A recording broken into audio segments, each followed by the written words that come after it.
Carol. And I'm Katrina, and we're Fuel for Life. And today we're going to show you a fun way to add more greens to your diet. We're actually making chips out of kale and Swiss chard. If potato chips are your go-to snack, you probably already know they're not that good for you.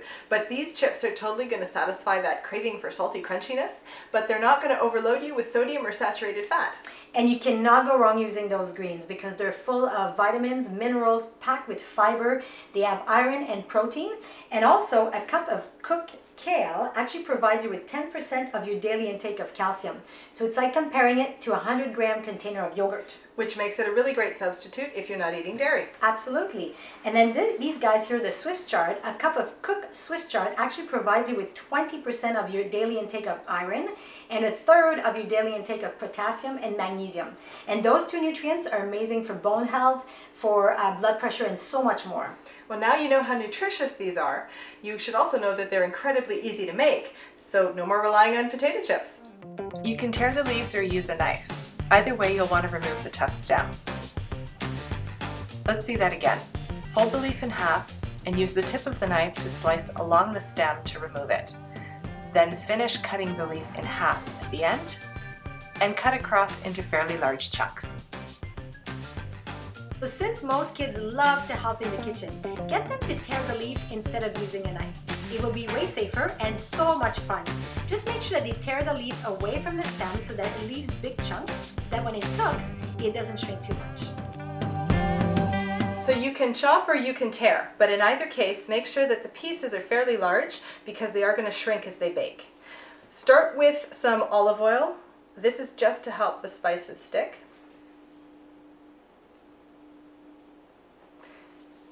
And you want to make sure that it's really well distributed and that you rub it into the leaves really, really well.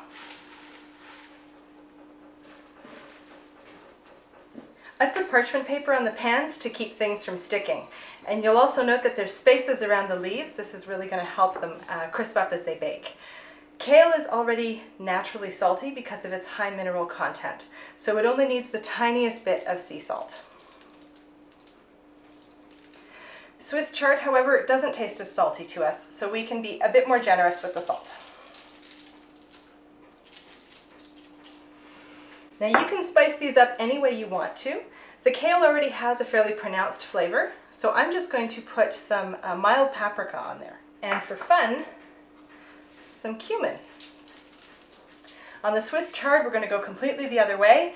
This is chili powder, and this has a little bit of heat to it as well. And just to make it really zingy, some granulated garlic. And these are ready for the oven. Bake at 300 for 5 to 8 minutes. Keep checking on them. Don't let them turn brown. The chips are ready when they're crispy but still green. And see how easy that was? So there's no reason why you should rely on potato chips anymore. And remember that we picked those greens for their high content in minerals and vitamins. They are also packed with iron, fiber, and they're going to boost your immune system. They may not look as bright as when they're raw, but even after roasting, they retain all their nutritional benefits. And you don't need any special skills or equipment to make them.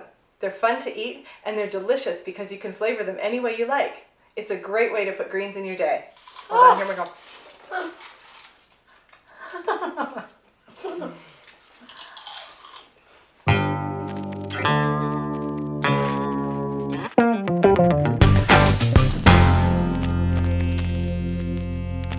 Not stopping. Might as well eat them all. McDonald's. Kitchen. And those leafy greens are packed with and some beautiful Swiss chard. You probably already know they're not that great for you.